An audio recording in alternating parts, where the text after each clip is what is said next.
So, hello, ladies. Hello. Gathering here. Beautiful. We have Sissel Karlsen here, good friend of ours, coming from Norway, right, Yes. Sissel? Yes. And Sissel is an intuitive and spiritual guide and healer. She does a lot of soul retrieval work, also somatic healing, as well as hypnotherapy. And her background is in psychiatric nursing. And you also do some soul retrieval, and you incorporate shamanic practices into your healing work as well. Yeah, it sounds like you have a wide range of tools with you. I'm so excited to hear about it. And then personally, I know Sissel from the plant diet or plant medicine world. We've worked with the Shipibo indigenous elders in Peru, and then recently I just did a session with you, and I have to say it was, wow, powerful, and it felt like you were this laser beam, because we just started very casually. Oh, how are you doing? How's things with the situation going on here? And then within 2 minutes, it was like, bam, I was deep into it.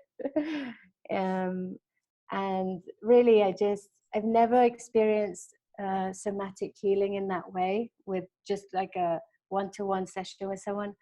And I have to say that it was incredible. I've never allowed myself to be in my body in that way, and to be with my emotions in that way.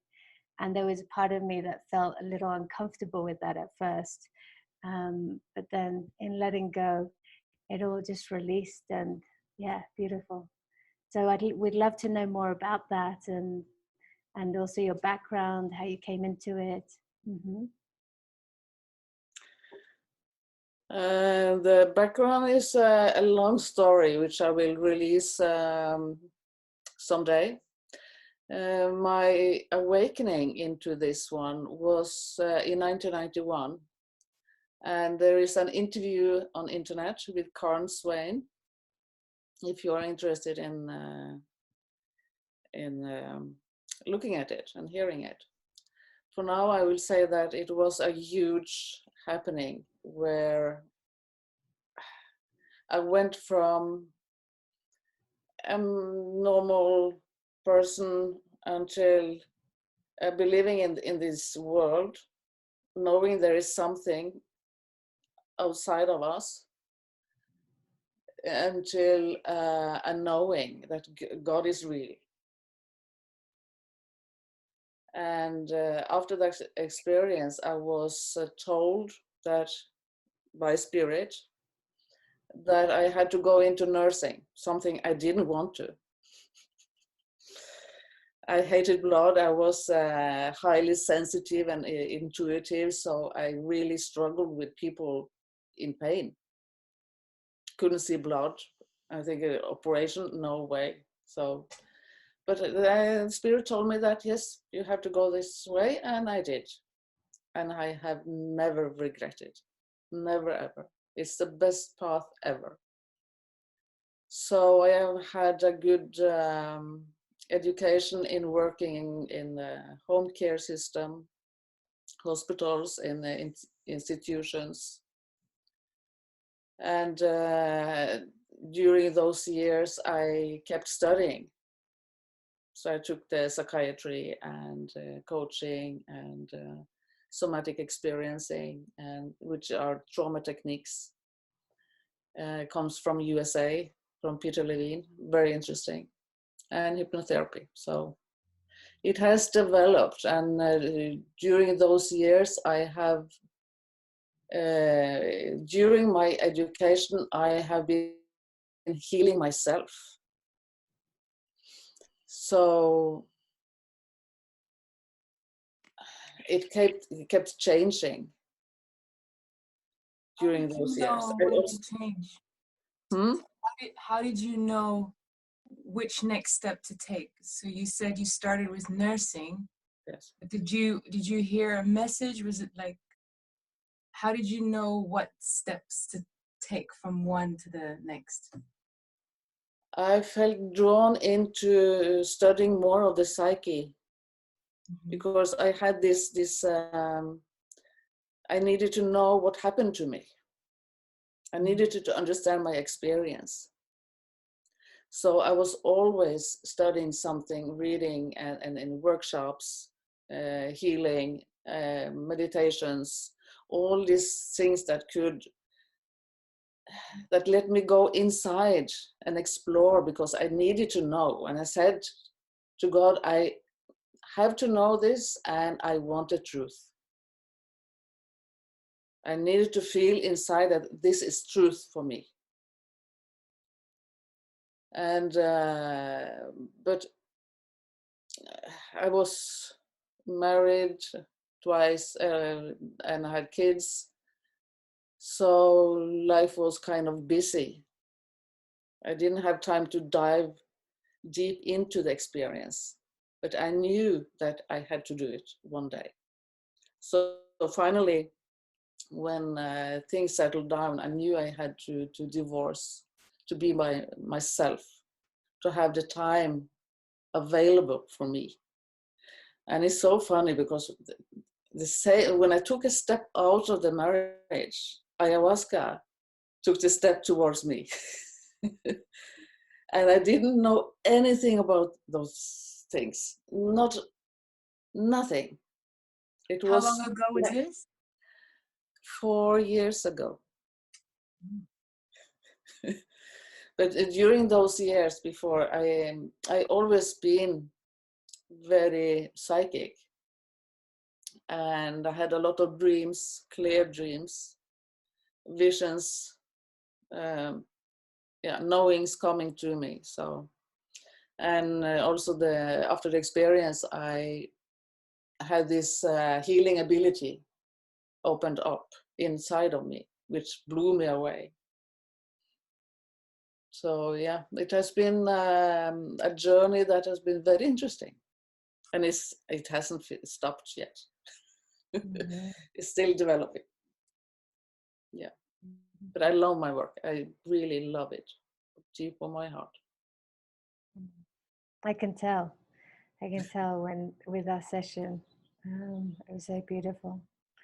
And we would love to get your take on what you feel is going on at the moment with humanity, what we're being faced with, and what it's asking us individually and collectively, asking of us.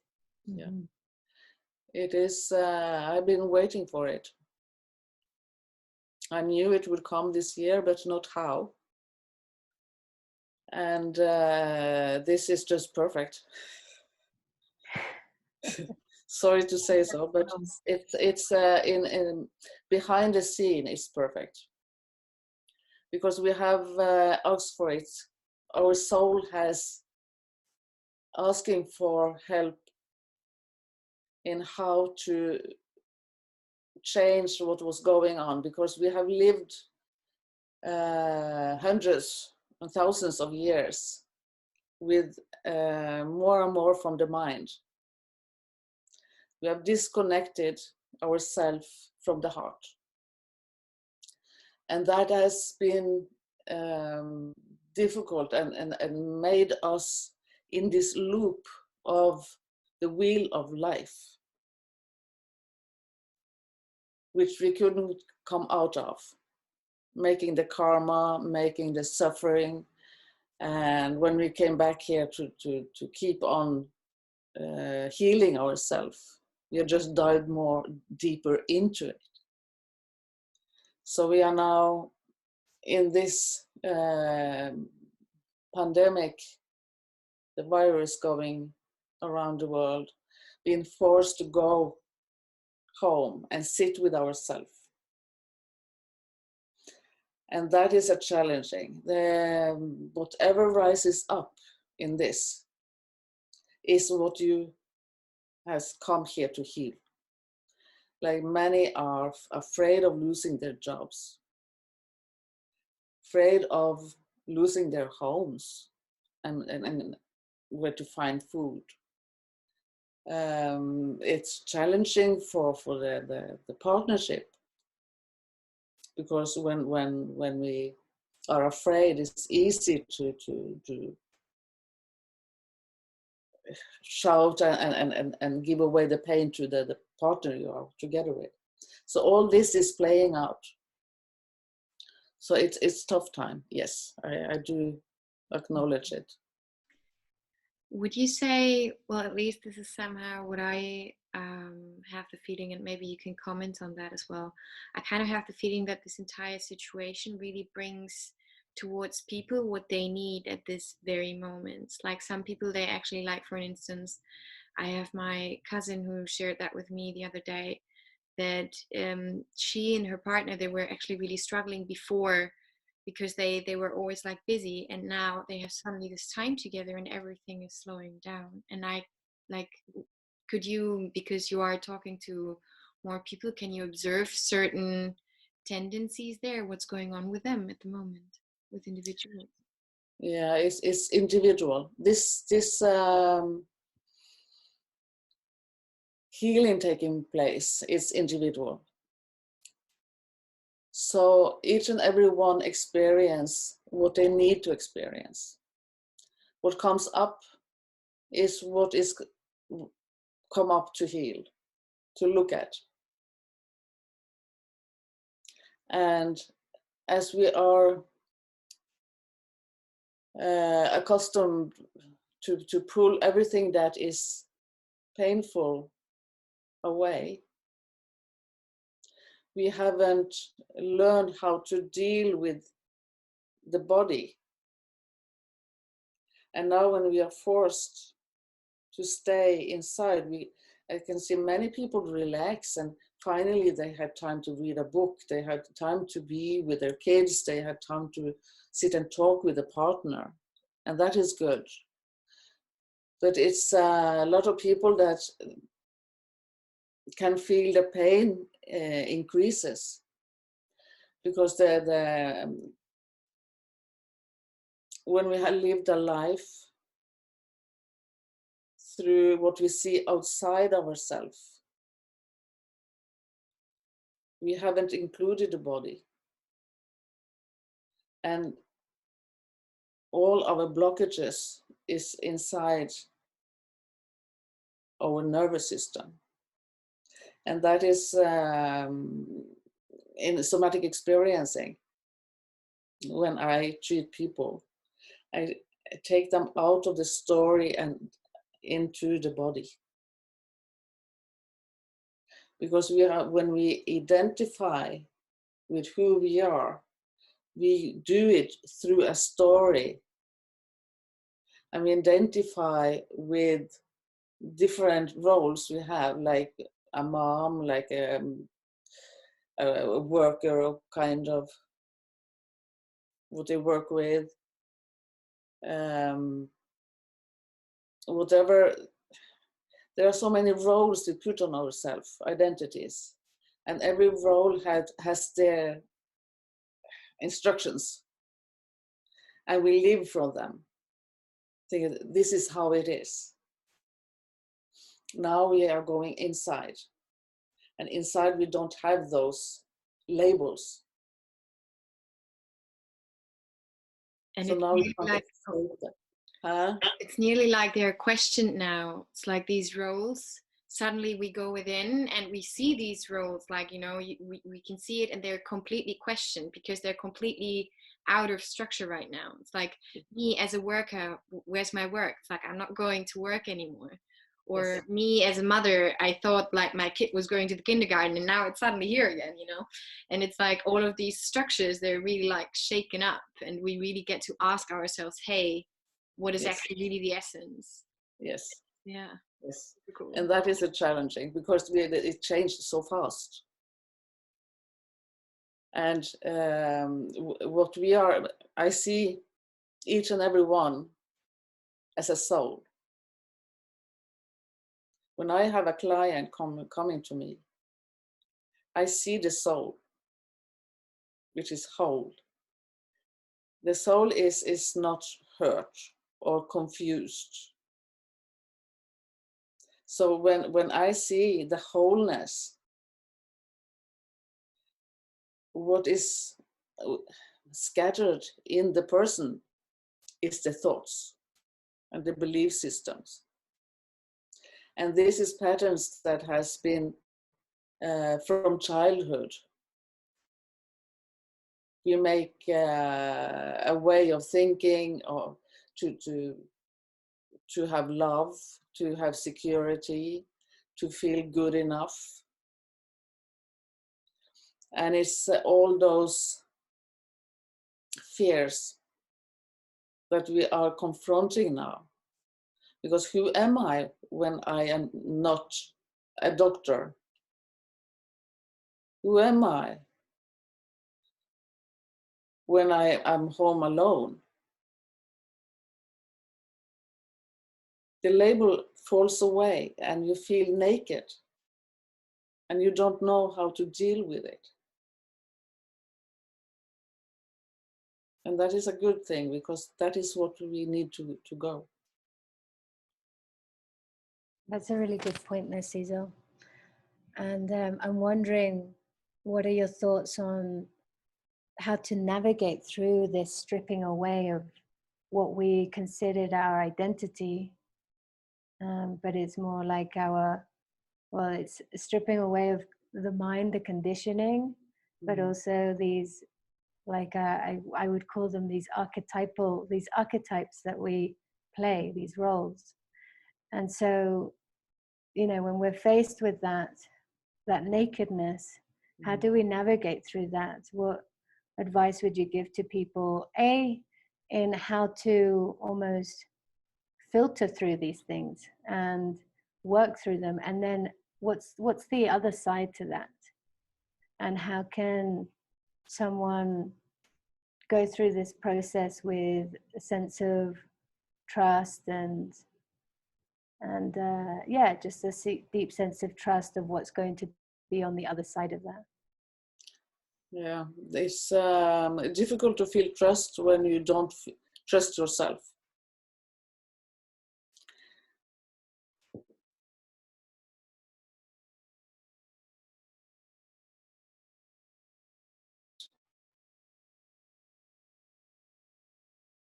Ooh, I think we have a little bit of a frozenness here. Hang on, I think you gotta repeat that. You're currently. Am I frozen? Yeah, you were frozen. For I'm okay now. I'm moving now. I think now you're moving again. Yes, so you can, if you can just start with the answer all over, that would be perfect. Yeah. It's funny. We in somatic experience, and we say the people are in freeze. And that is what happens when we have had a traumatic experience. And because actually this is studying through wild animals and how they survive their environment with all those fears of being killed. And they get into freeze totally. And we do the same. And this is what we see now. That is actually very, very good, because now when this happened, I went in to meditation to look at it. And what I saw was this fear as a wall.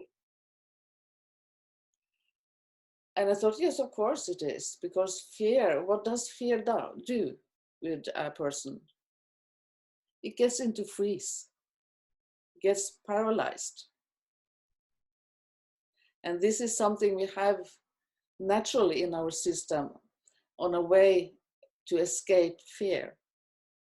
When an animal knows that it's going to be caught, it drops down and it gets into freeze. And if there is a lion chasing it, the lion comes and look at it and it thinks it's dead, because the breathing, everything has stopped. Then it goes away to find the family and come later on. And the animal can feel it's safe now. And when it's safe, it starts to tremble. And then it starts to continue the movement it was in before it fell down into freeze. So this is actually what we are doing. Now in fear, we are trembling. You don't know what will happen, but this is actually good. We are shaking. You can feel the heartbeat. We can feel the stomach going like, boo. And it's a system that is coming out of freeze of the fear. And then you can start to feel into what is behind that one when you allow it. But it's easy to escape that as well. But the best thing is, whatever you experience, the most important thing is to allow it and accept it. Because what keeps it going is the resistance, is the fight to push it away. You want it as it was before. You don't want to look at it. That is more painful than to sit down, breathe, and let whatever rise up be there. This is huge healing.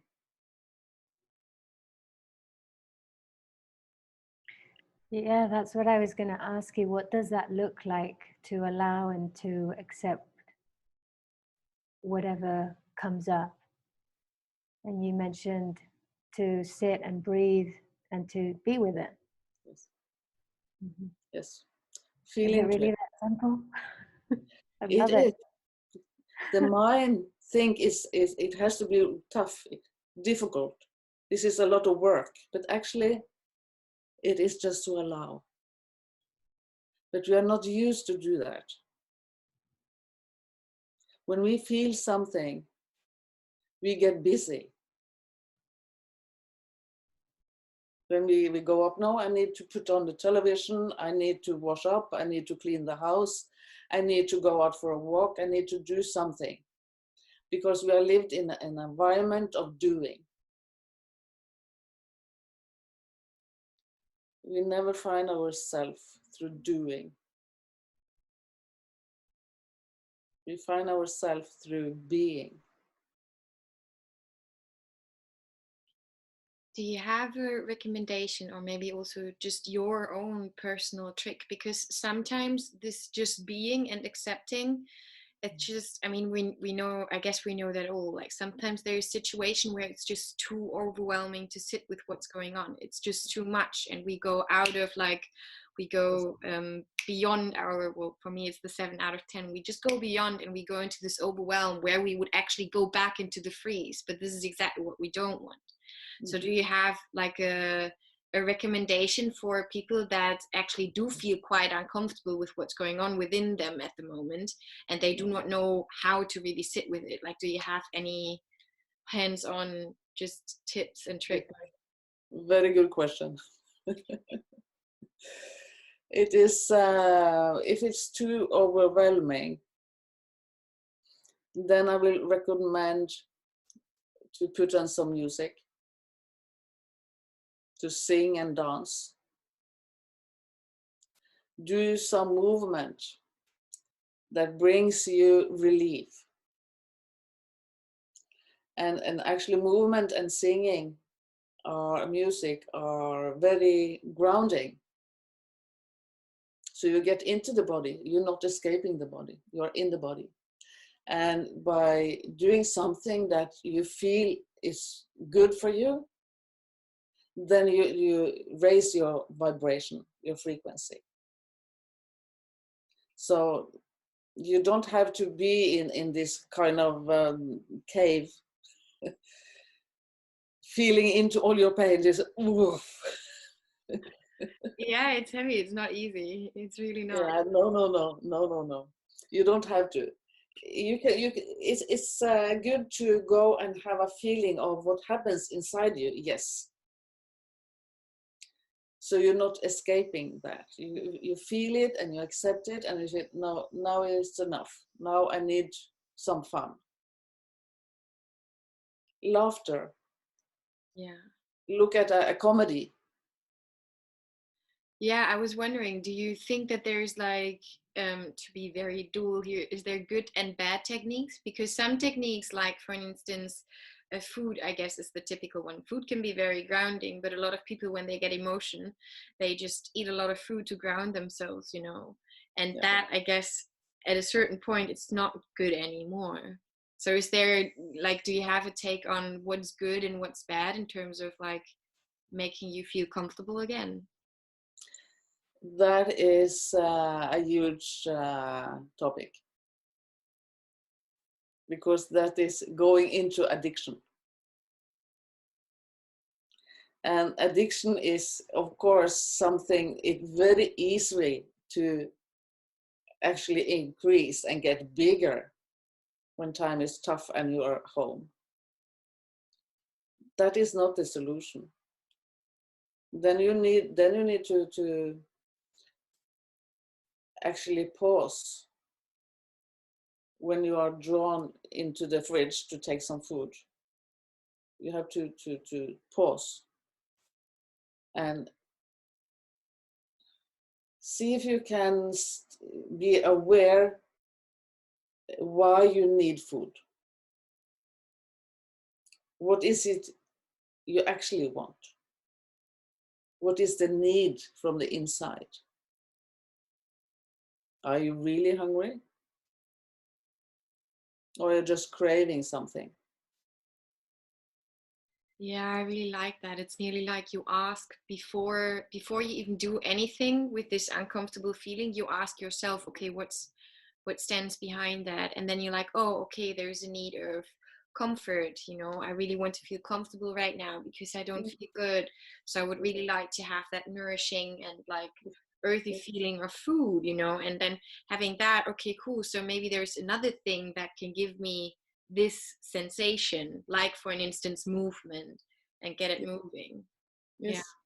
So if you if you're alone and you are not able to go outside, that's challenging. Mm-hmm. But then if you can put on some music and do something that nourish you and give you a bit of fun and laughter and you kind of heighten your frequency, that can alleviate, so you forget about the food for some time, or the cigarette or the drink or the weed or anything.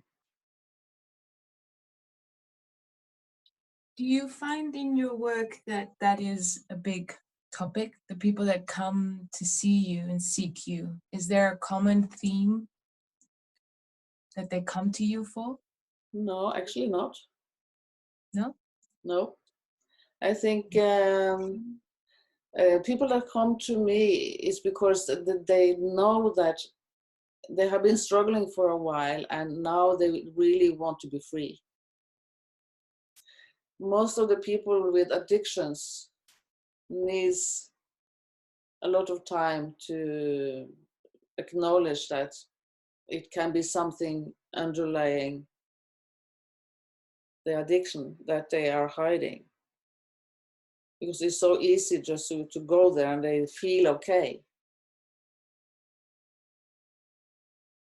So I would say that the more people coming with anxiety or pains or depression, yeah, and they want to have a happy life. They want to be happy. They want to feel ease.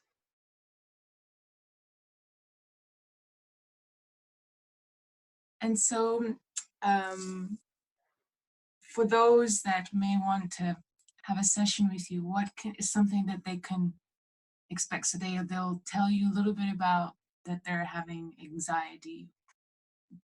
How do you? What's your next step? Like, what can someone expect? Because we're going to be doing a facilitation with you. So what is something that people can get ready for, or that they can bring into the session?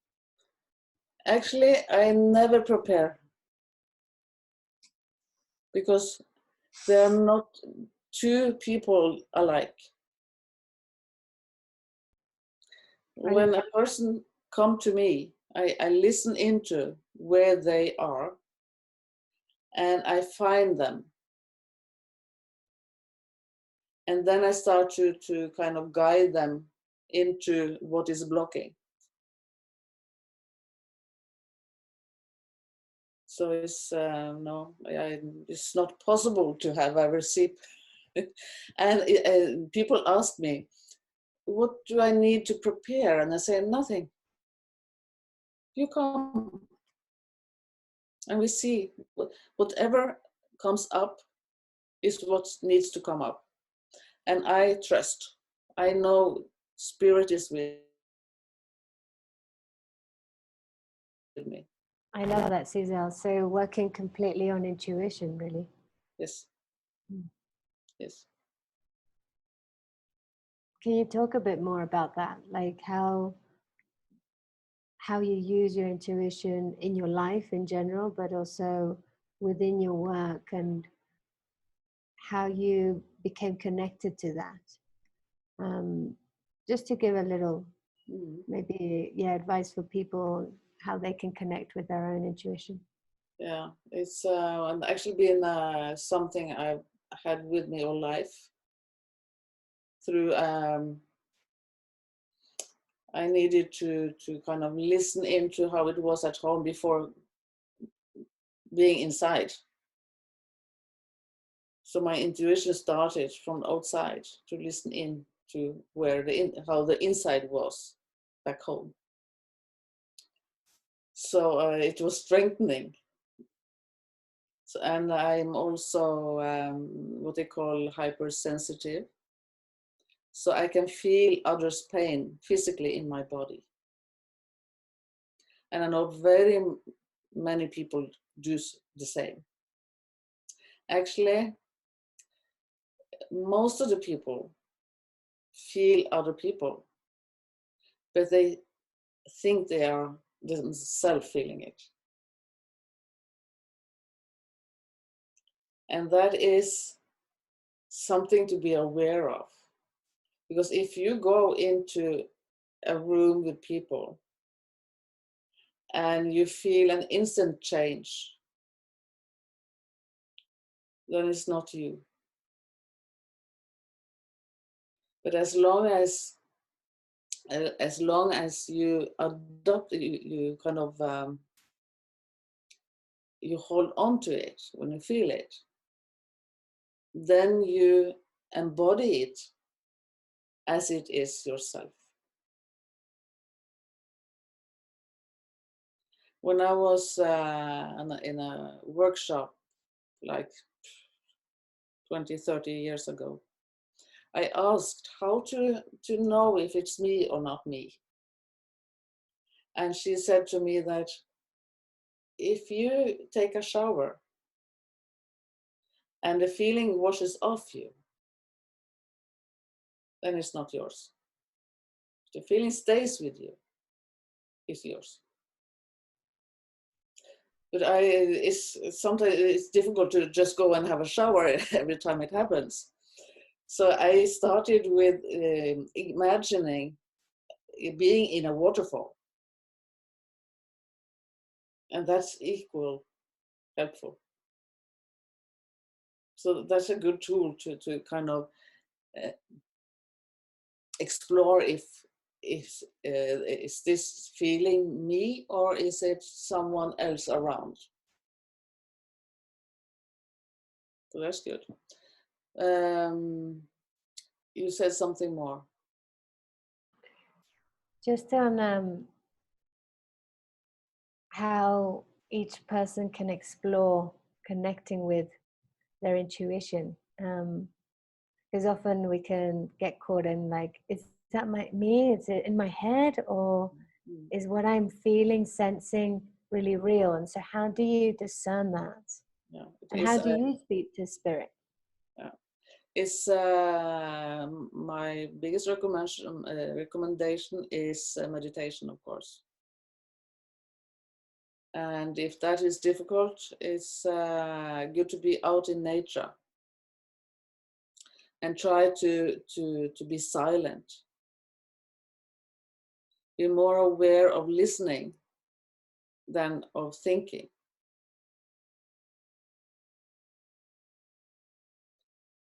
So to have a practice with meditation is very advisable. It's to calm the mind, to get into the space of stillness. Because in this space, you can start to feel yourself. And the more we know ourselves, the easier it is to know when a spirit talks to you, or if you go in some place and you adapt some other energies, because you know your own energy.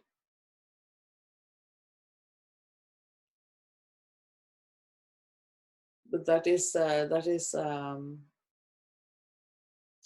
so you need to develop. You need to do it for some time. I'm super curious about that because I'm a notorious self-criticizer, and I'm like, yeah, whenever I think I heard something, or I have a sensation of something, I'm like, can't be. I would be curious how you, like, how does that come? Like, is it a clear thought? Is it a voice really? Is it a sensation, a physical one? How do you know that you're connected to your intuition in this very moment, you know? I have an actually different way of recognizing it. Sometimes it's knowing, and sometimes I can have this sensation inside of me. I don't hear another voice. If I hear a voice, it's my own, but I know that this thought is telling me something. And the way I know it's telling me something is because it's alive.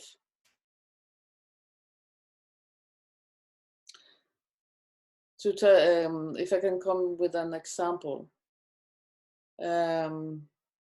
I woke up one night and I had one sentence coming to me. And it said, be aware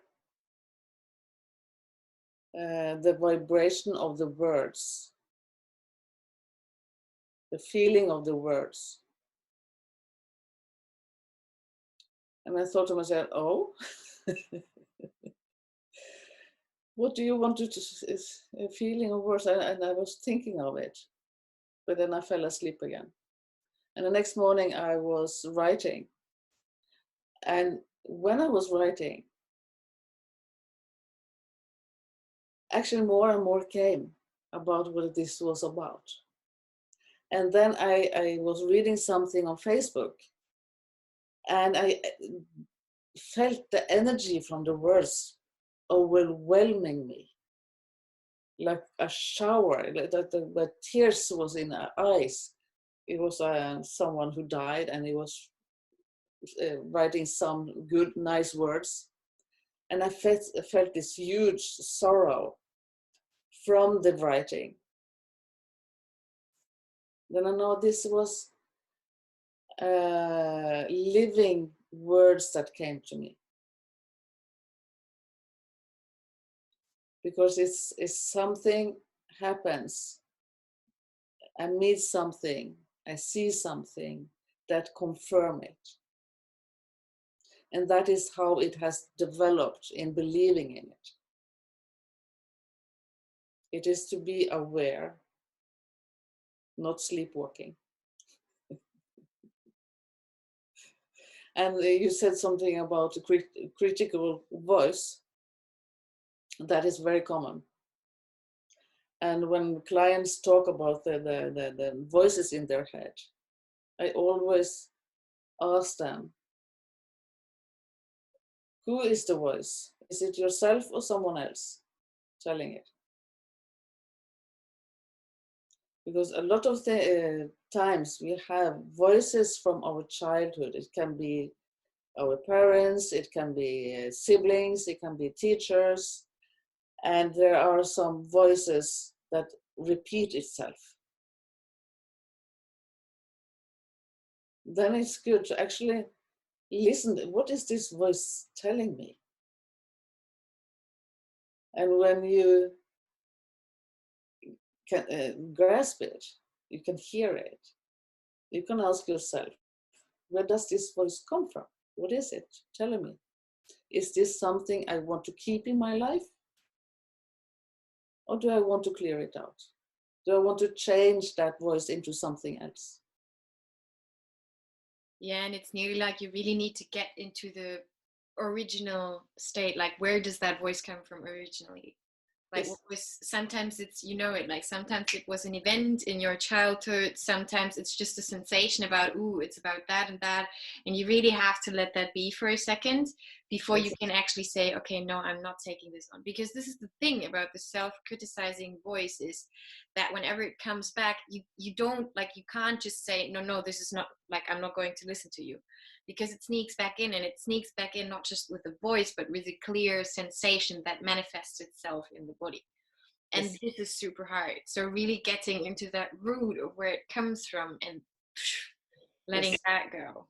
Yeah. Yes, and the clue is, does this voice giving me a good feeling or not? If it's not giving you a good feeling, it's not from you.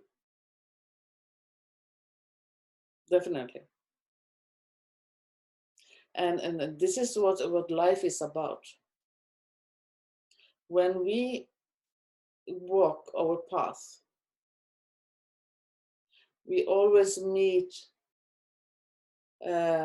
something that we react on,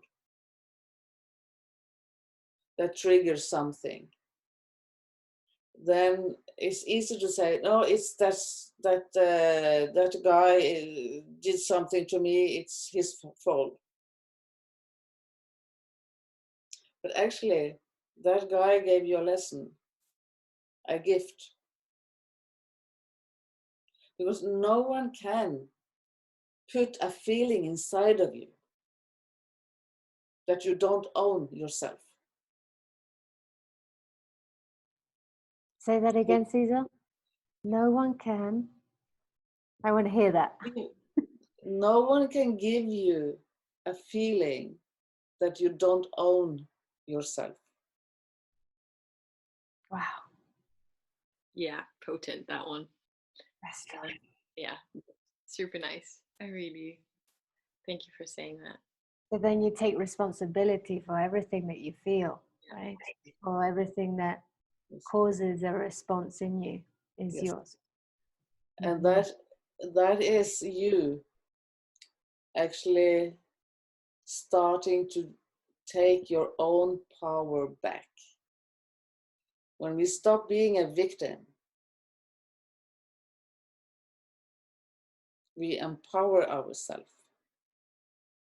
As long as we say, no, it's that incident that made me feel like this, it's that person or the parents or whatever gave you something that you are struggling with, as long as you give the power to them for the suffering you are feeling, you lose your own power. And that's what we, like, that's what trauma is, isn't it? Yes. You stay traumatized then. Yes. Yeah. Wow. That is the repeat of history that you bring with you. Out of just this lifetime, of other lifetimes and our ancestors' pain, all of that. Yes. That we carry. Yeah. Yes. It goes from generation to generation. And when you chose to come here, you picked the perfect family to experience what you wanted to experience. So you could heal it. Yes. Sorry.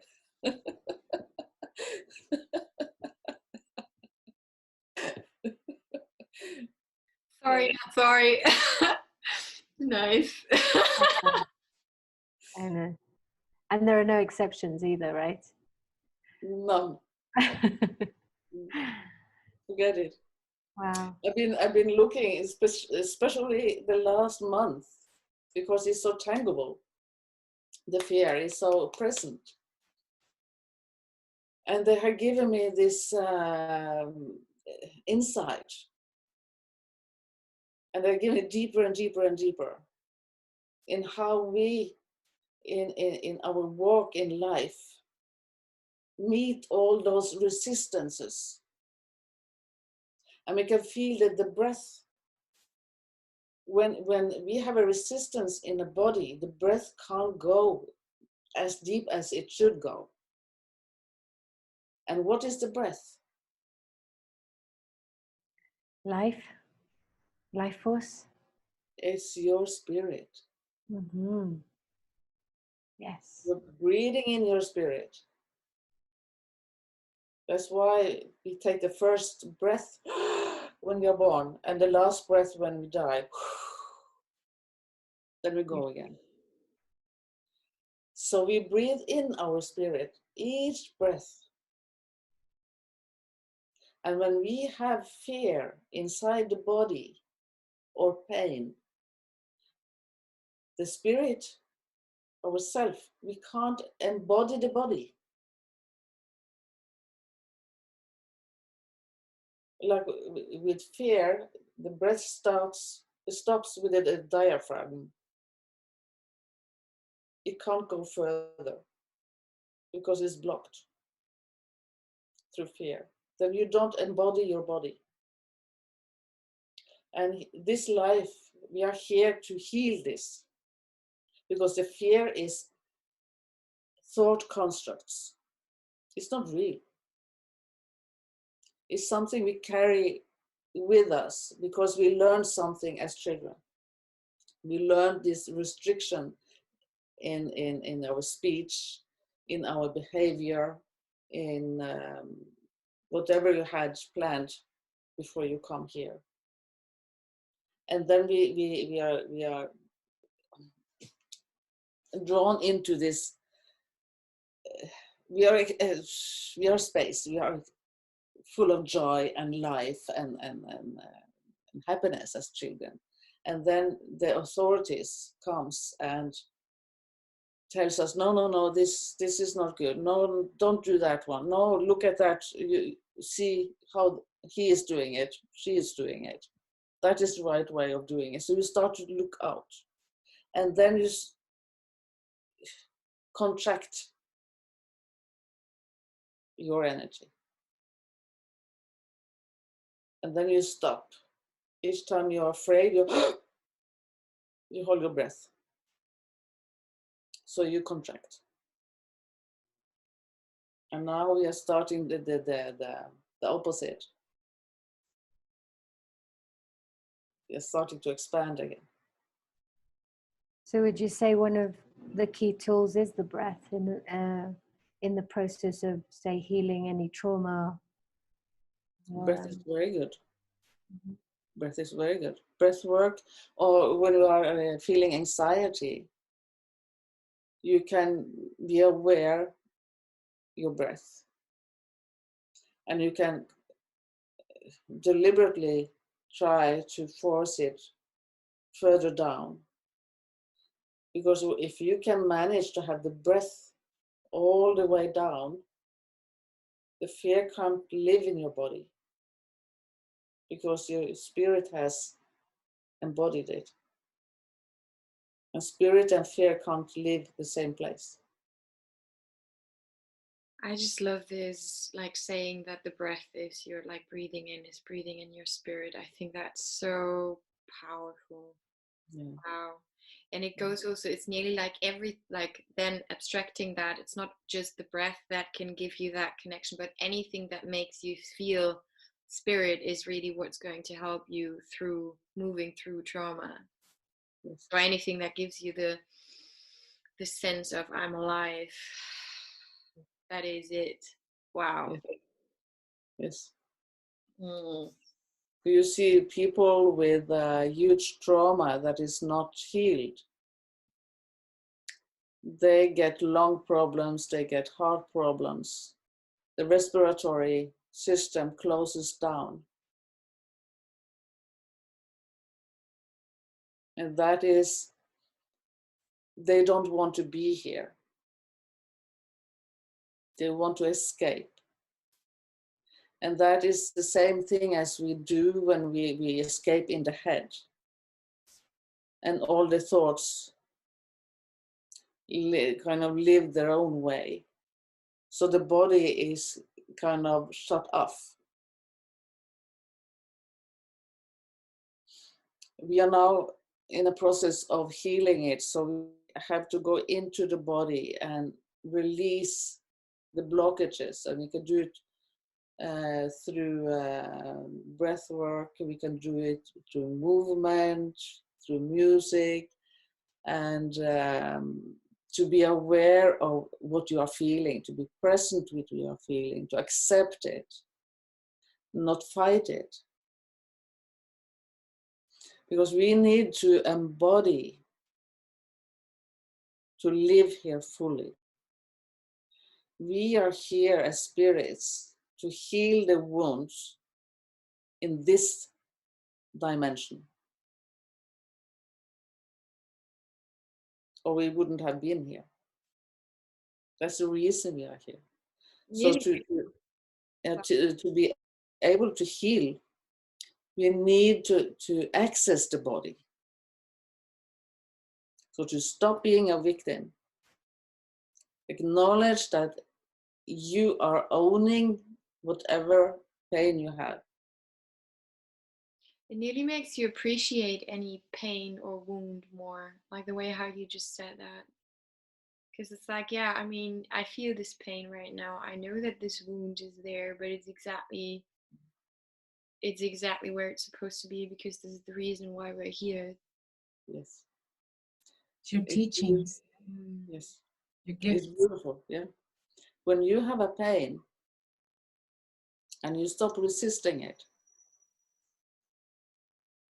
you can say, thank you, pain, for showing up. Because now I know I can access more of my spirit when I just let it be, don't fight it anymore.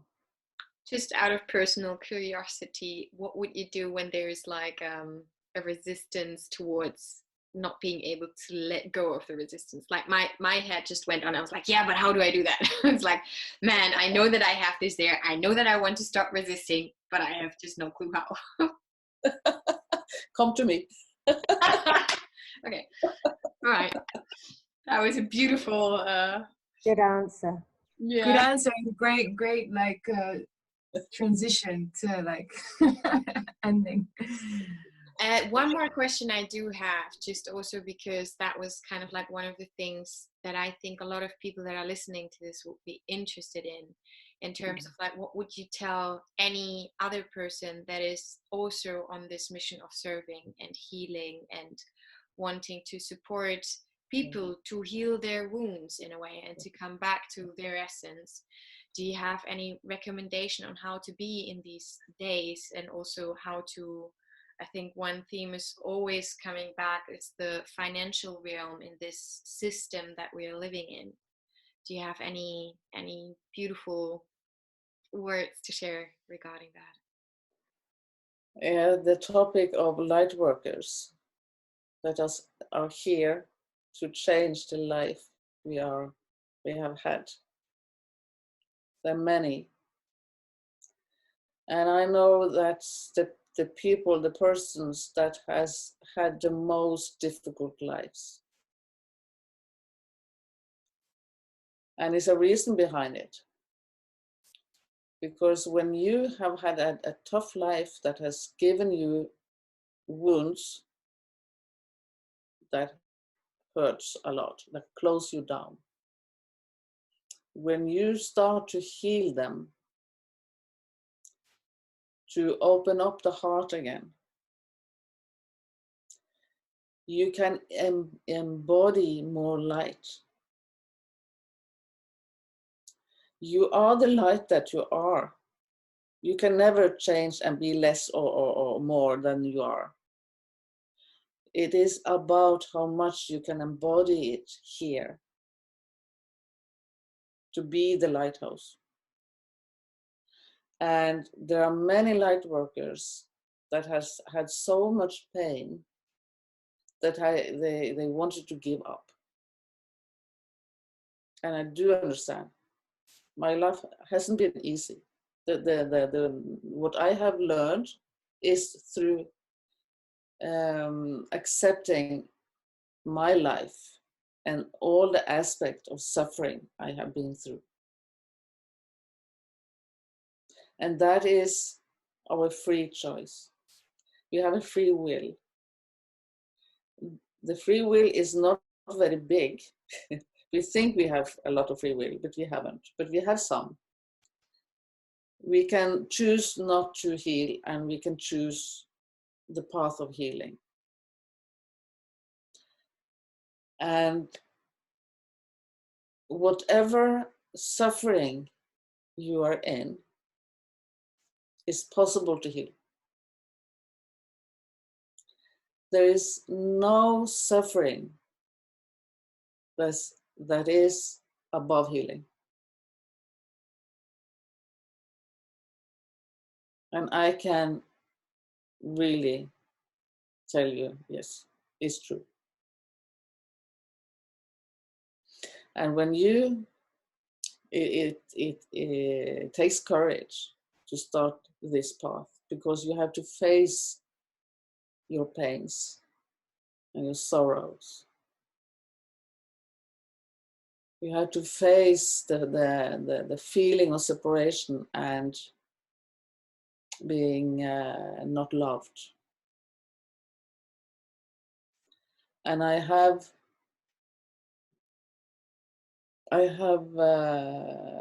actually seen that the true pain we are confronting is not what people have done to us. The biggest pain we have is the feeling of being separated from ourselves. And that is what we are healing. That's why it's so important to stop being a victim. Because when we go in and acknowledge, okay, this is my pain, now I need to heal this.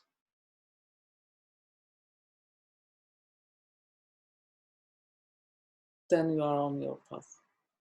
Then you are doing what you came here to do. And the more you embody of the pain, the more light you become. You don't have to do anything. You're doing it by being it.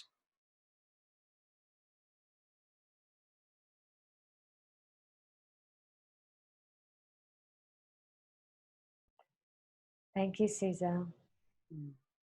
I think that was a beautiful roundup. Do you not think, all of you? I think so too. Thank you so much. Thank you Really so, beautiful words. so much. Yeah.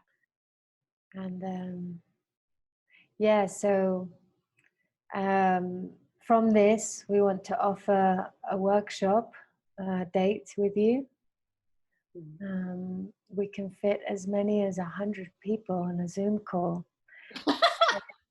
Wonderful, wonderful. That's our capacity. So everyone welcomed, and we will share the details, the time and everything.